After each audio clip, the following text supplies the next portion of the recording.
Good morning, Needham High. Please stand for the Pledge of Allegiance.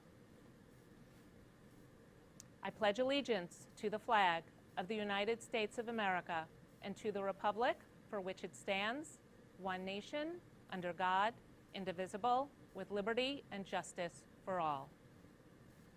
Please remain standing for a moment of silent reflection.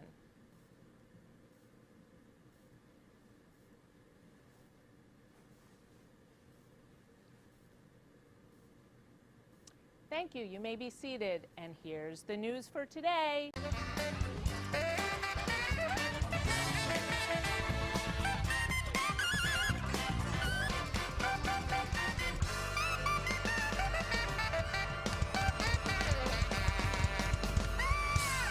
Good morning, Needham High. I'm Sophia. And I'm Hazel. And welcome back to Nhsn. We hope you all are having a great new year so far.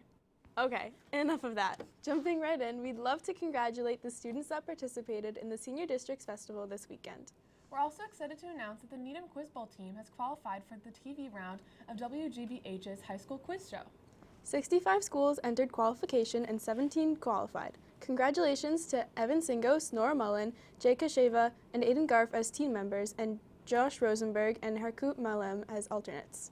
The first round of the show takes place on Saturday, January 21st at 4 p.m. Tickets and parking are free. And you can scan the QR code on the screen for a link to the website and more information about the event. On a more serious note, one of our package reporters has created a video update on January 6th and an explanation of recent events. Take it away, V.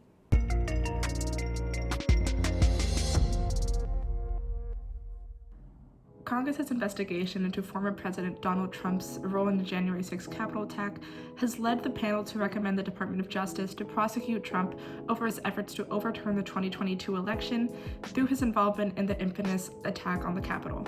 The committee's final report made 17 findings on the Capitol attack, leading to a criminal investigation of Trump and his colleagues. Ultimately, Trump was accused of inciting an insurrection, conspiracy to defraud the United States, and conspiracy to make a false statement. Conversations about controversial political topics and events can very quickly raise tensions in relationships, even beyond the topic you are talking about. This is why it's incredibly important to learn how to navigate these conversations and learn how to be able to talk civically with one another without inciting violence. Here are 3 tips to learn how to navigate these sensitive topics. Number 1 is accept that you might not be able to change the other person's mind. And as frustrating as this is, as strongly as you hold your own belief, so does that other person, and they're not always going to be willing to give that up. Just having this conversation and talking about what you're believing is still important, even if your message ultimately isn't getting across. Number 2 is to stay open-minded, and obviously this is only applicable in some circumstances. You should not stay open-minded when these person's beliefs are harming themselves or other people. It's important to think about someone's history and their upbringing in order to think about how they've been able to come to their conclusions and their ideas. Someone's environment can quickly and ultimately change themselves as a person. Number 3 is to stay calm, and this is arguably the hardest one, since it is very hard sometimes to keep your emotions in check when talking about something you're very passionate about. Staying calm makes it easier to thoroughly express your voice and maintain a healthy, mature conversation so you can get the most out of it and utilize that time you have. If you want to know more, here are some other potential resources that you could use to learn how to have these conversations, and here are some more articles on the recent updates on the January 6th Capitol riot. Thanks, V. Next, Caroline is here to explain some new environment-related rules. Take it away, Caroline. The Needham High School Environmental Action Club is very excited to announce our school's new food recycling system in the cafeteria. With everyone's help, a company called AgriCycle will be transporting our food waste to Maine, where it will be converted into energy through a process called anaerobic digestion. To make this possible, there are some very specific steps we must all follow in the cafeteria. First, when you are in the lunch line, consider if you really need a tray. For example, if you are only taking a salad or pre-made sandwich, you probably don't need one. Next, put any food waste into the green bin labeled Organics, AgriCycle, or Food Waste. Food waste includes pieces of sandwiches, salad greens, yogurt, applesauce, rinds and peels, or pasta. In this system, you can dispose of meat and bones in the food waste bin as well. Then you will go to the black trash bins and dispose of plastic bags, food wrappers, milk cartons, napkins, and dirty containers. Utensils and dirty napkins also go into the trash. When in doubt, throw it out. Leftover liquids will also go in the trash, which could include water, milk, ice cubes, coffee, or orange juice. After, put your recyclables into a blue bin labeled recycling. Recyclables might include plastic water bottles, plastic straws, clean plastic containers, fruit cups, and coffee or other drink cups that are clean and empty. Finally, stack your trays in the designated area on top of the recycling bin, and you're all set. Thank you. Thanks, Caroline. Have you been wondering what recent NHS classes have been up to? Well, here's Alec with more information on Mrs. Guthrie's classes. Take it away, Alec. Why do I think kids should take my class? Well, because I feel like I'm a pretty dope teacher. I'm just going to put that out there, right? I had the amazing pleasure of interviewing Mrs. Guthrie, the TV communications teacher. I asked her, why should everyone take your class? We're not just using television as a form of communication.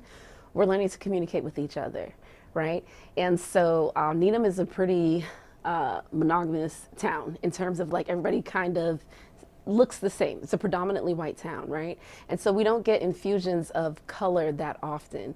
And so whenever you have a chance to experience something different, why not, right?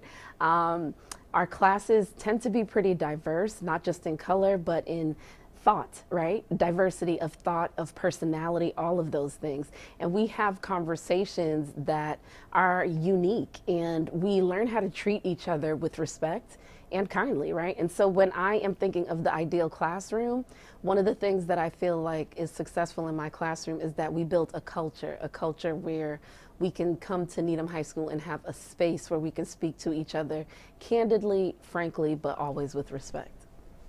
Thanks, Mrs. Guthrie. Now back to the studio. Thanks, Alec. And now, Let's ski on over to sports!